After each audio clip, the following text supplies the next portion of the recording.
Čo sa nachádza vo vnútri najodolnejších trezorov na svete? Spýtajte sa každého, kto prevádzkuje malú firmu a povie vám, aký dôležitý je špičkový bezpečnostný systém.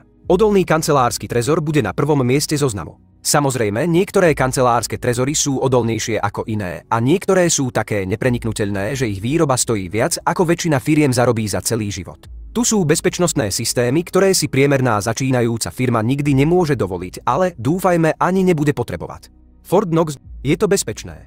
Možno má 4 metre hrubé steny, ktoré držia pohromade 750 tón zosilnenej ocele, ale vlámať sa do Fort Knox je jednoduché. Stačí preliesť 4 ploty, z ktorých 2 sú po prúde a prebojovať sa cez tým ozbrojených strážcov. Potom sa budete musieť prebojovať labyrintom zamknutých dverí, až kým sa nedostanete k otcovi, dverám trezoru, ktoré vážia neuveriteľných 22 tón.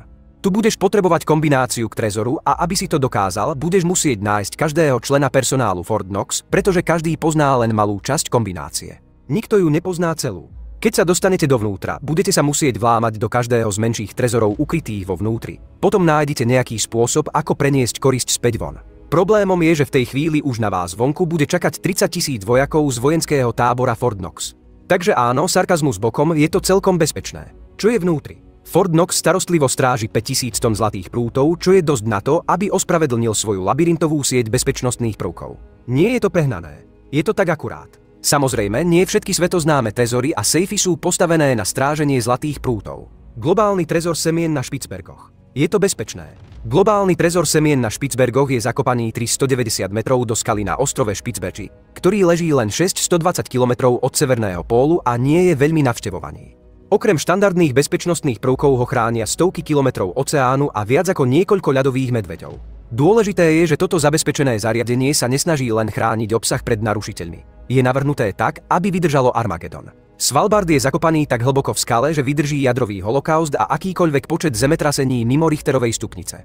Navyše, jeho dôvtipní inžinieri ho zakopali 430 metrov nad hladinou mora, takže bude v bezpečí ešte niekoľko desaťročí bez ohľadu na to, ako rýchlo stúpne hladina vody. Čo je však také dôležité, že to ospravedlňuje takéto extrémne bezpečnostné opatrenia. Nápoveda je v názve. Čo je vnútri?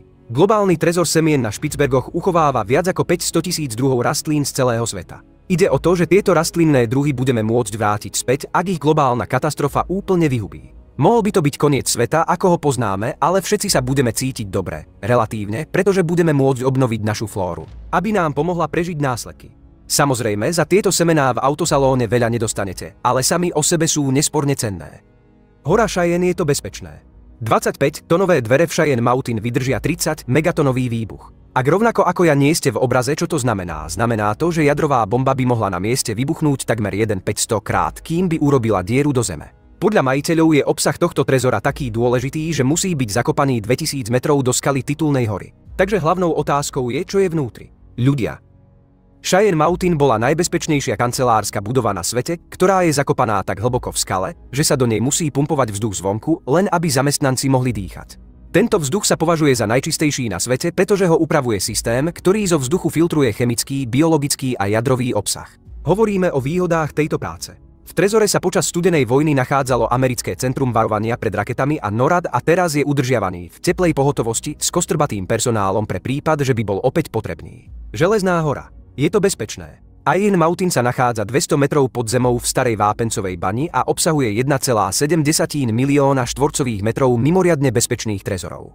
Ak sa chcete dostať dovnútra, musíte cez vstupné dvere prehovoriť 2 vlny ozbrojených strážcov. Tí, ktorých vpustia dovnútra, sú preverovaní tak dôkladne, že v ich minulosti nezostal kameň na kameni. Čo je vnútri? Tento zakopaný trezor obsahuje takú eklektickú zásobu bezcenných predmetov, že by vás neprekvapilo, keby ste v ňom našli ukrytú archu zmluvy. V skutočnosti tam však stratenú archu nenájdete. Je bezpečne zamknutá v hangári 51. Nájdete tu však trosky letu 93, originálnu fotografiu Einsteina, ako fúka malinu, a originál patentu na žiarovku podpísaný istým Thomasom Edisonom. Totožnosť 95% majiteľov trezorov je tajná, ale vieme, že zariadenie využíva vláda USA, Smithsonov inštitút a spoločnosť Warner Brothers. Vo vnútri sa okrem iného nachádza aj dátové centrum s názvom Room 48, ktoré poskytuje zázemie pre niektoré z najväčších amerických podnikov. Bahaenhof, Štokholm. Je to bezpečné. Tento bývalý jadrový bunker je pochovaný viac ako 100 metrov pod ulicami Štokholmu a patrí švédskému poskytovateľovi internetu Bahaenhof. Trezor má 1,5 metra vysoké oceľové dvere a jeho servery sú napájané záložnými generátormi, ktoré môžu v prípade výpadku prúdu fungovať celé týždne. Údaje chránené vo vnútri sú také bezpečné, že sa do nich nedostane ani americká vláda. Hoci by chcela. Čo je vo vnútri? V sídle spoločnosti Bahnhof v Štokholme sa nachádzajú servery nikoho iného ako Wikileaks. Presne tak, v Bahnhofe sa nachádzajú počítače, ktoré Julian Assange a jeho priatelia naplnili na prasknutie tajnými informáciami, správami a inými médiami, ktoré vláda USA a iné obrovské organizácie nechceli, aby ste videli. Zaujímavé je, že tieto nerozbitné trezory sú všeobecne známe a na internete sa o nich dozviete veľa informácií. Samozrejme pomôže, ak máte k dispozícii eskadru ozbrojených strážcov, ktorí sa postarajú o vaše cennosti. Ak ich nemáte, oplatí sa nechať si to, čo máte, pre seba. Jednou z najlepších foriem zabezpečenia je utajenie. Ak zlodeji nevedia, čo máte, nevedia sa k vám vlámať hneď na začiatku. Ktorý trezor je podľa vás najnepreniknuteľnejší a ak by ste vlastnili jeden z týchto trezorov, čo by ste v ňom uchovávali?